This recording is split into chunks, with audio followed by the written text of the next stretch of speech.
Olá, está começando mais um TVT.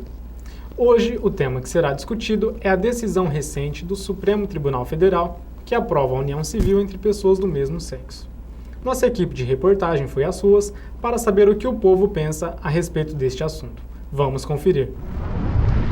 Eu acho errado. A minha opinião, né? Eu acho que não é certo. Duas pessoas do mesmo sexo. Porque não tem nada escrito assim que seja legal pela lei de Deus. A lei de Deus é o homem e a mulher, né?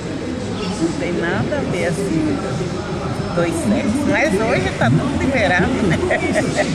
Eu particularmente, eu sou evangélica. E Deus não deixou o terceiro sexo. É homem e mulher. E diz crescer e multiplicar. É só isso. Falar. Eu sou contra. Eu sou a favor, porque eu realmente acho que cada um tem o livre-arbítrio e pode escolher com quem quer, mas assim, eu sou a favor não como um estilo de vida, mas sim como uma opção. Acho que você não precisa transparecer só porque agora foi liberado, então, entendeu? Vamos mostrar que essa é a minha opção. Não é uma opção sexual, não é uma opção de vida, um estilo de vida. Não sou a favor. Eu tenho pouco conhecimento, né, da Bíblia, e na Bíblia fala, não me lembro exatamente o texto, mas na Bíblia fala que Deus mesmo não permite a homossexualidade. Então, ao meu ponto de vista, conforme diz a Bíblia, eu não sou a favor. Para falar mais sobre esse assunto, convidamos o diretor regional da Associação dos Registradores de Pessoas Naturais do Estado de São Paulo, ARPEN-SP, e oficial do 2º Registro Civil de Ribeirão Preto, Leonardo Munari de Lima. Leonardo, obrigado por aceitar o nosso convite para participar da entrevista aqui no TVT. Qual a sua opinião sobre essa decisão? Muito obrigado, Lucas. Eu vejo como uma evolução cultural da nossa sociedade, do povo e do cidadão brasileiro. Acho que nós estamos começando a entender um pouco melhor a nossa Constituição. Dentro dela, nós temos alguns princípios, né? O princípio da igualdade, o princípio da liberdade e o princípio da dignidade da pessoa humana. Nós demoramos um pouco, nossa Constituição é de 1988, mas essa decisão, ela demonstra que nós estamos começando a ver com outros olhos esses princípios constitucionais. E você acha que depois dessa decisão ficou mais fácil para os casais assumirem a relação? Eu não posso dizer se ficou mais fácil ou não, né? Porque eu acho que existem outras barreiras e outros tabus que essas pessoas têm que enfrentar ainda hoje, né? A discriminação, o preconceito. Mas, certamente, isso pode encorajar, né, mais essas pessoas a tomarem essa decisão.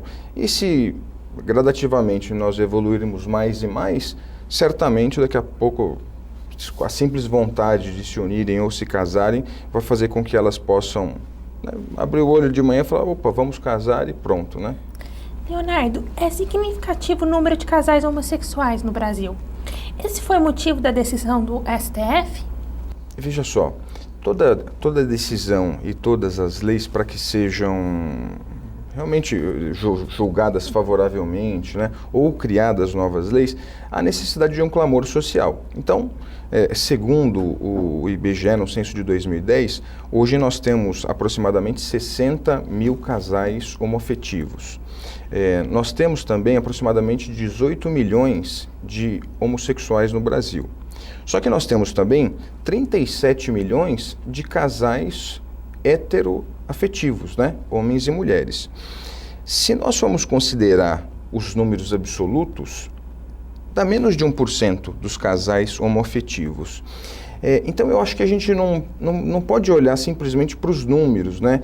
Para a quantidade significativa de pessoas, mas para os direitos, né? O direito constitucional à liberdade, a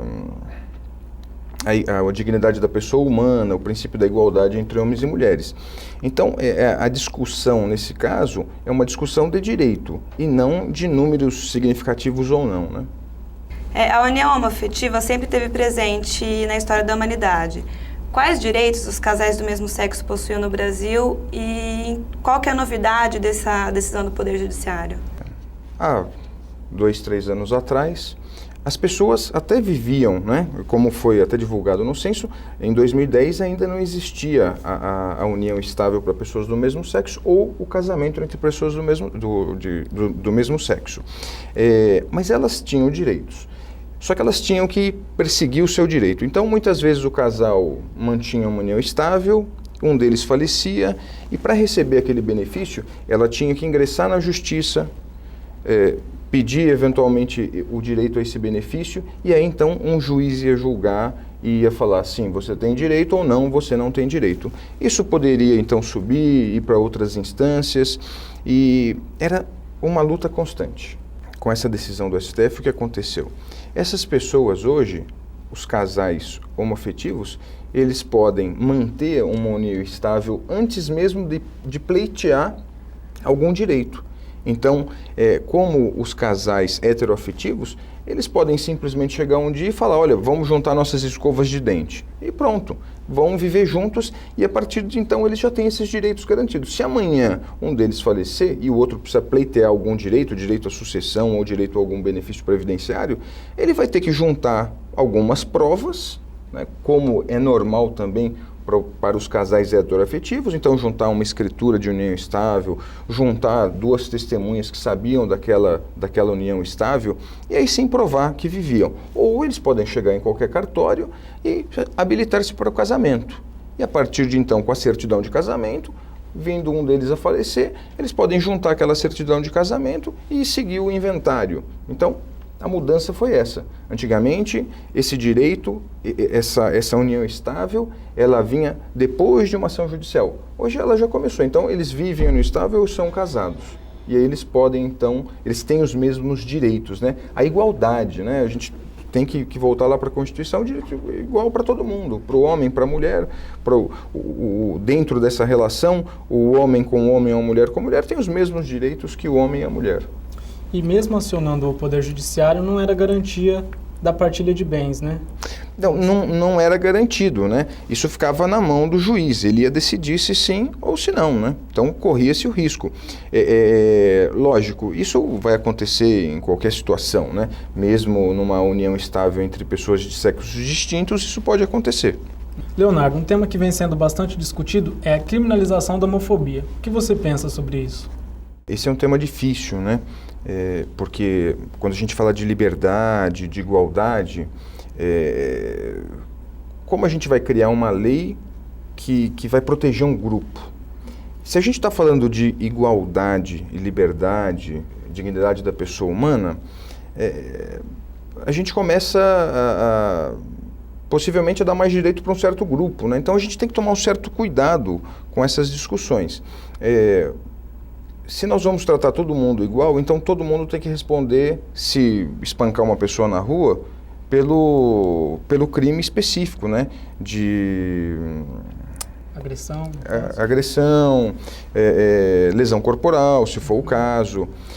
Então, se a gente vai trabalhar com uma igualdade, acho que a gente deveria ficar onde são todos iguais, né? E todos respondem igualmente pelos seus delitos, né?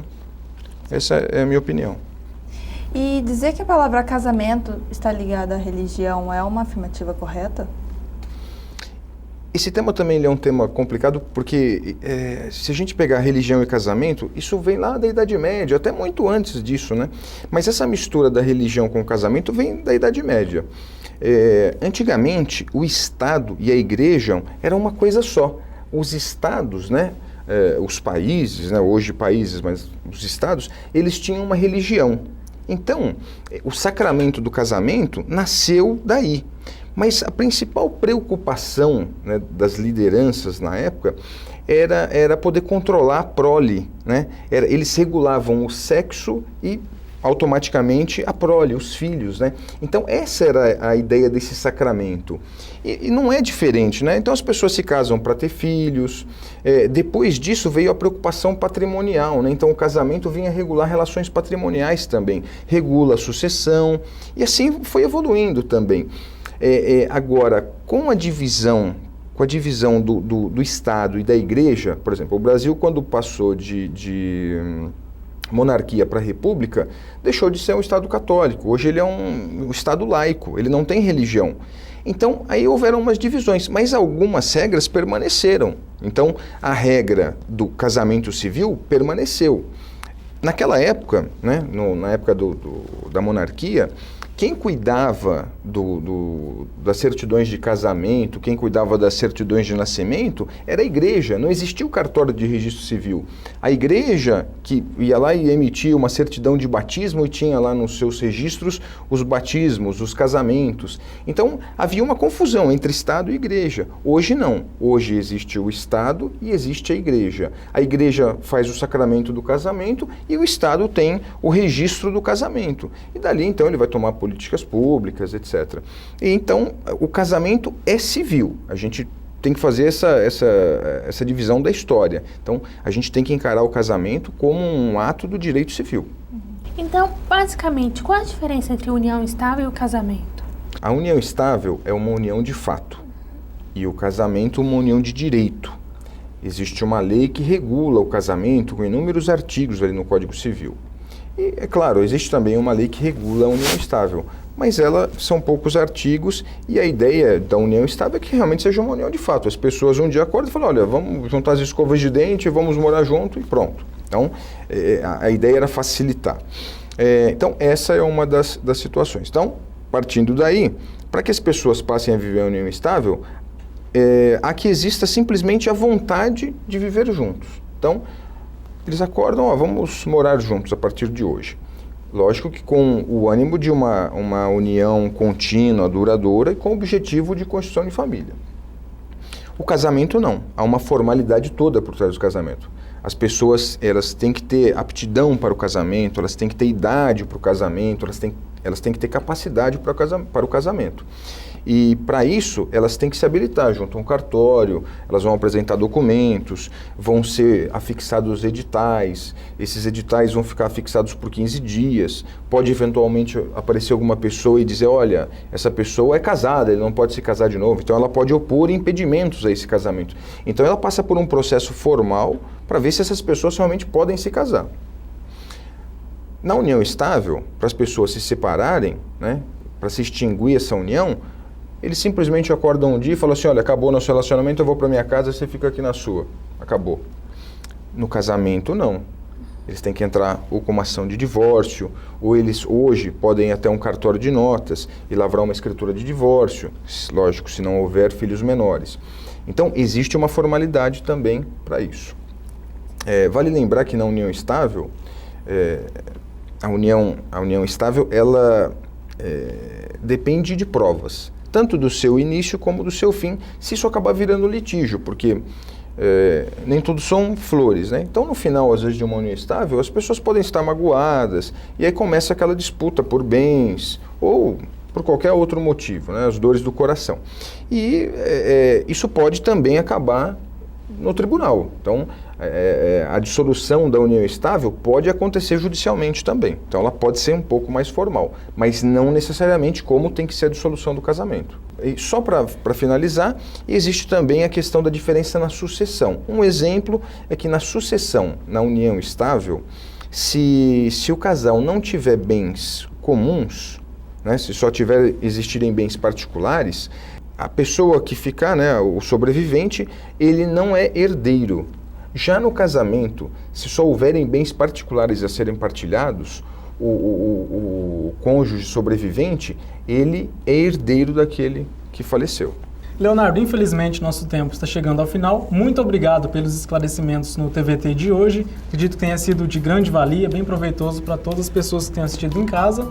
E o nosso TVT fica por aqui. Até a próxima semana.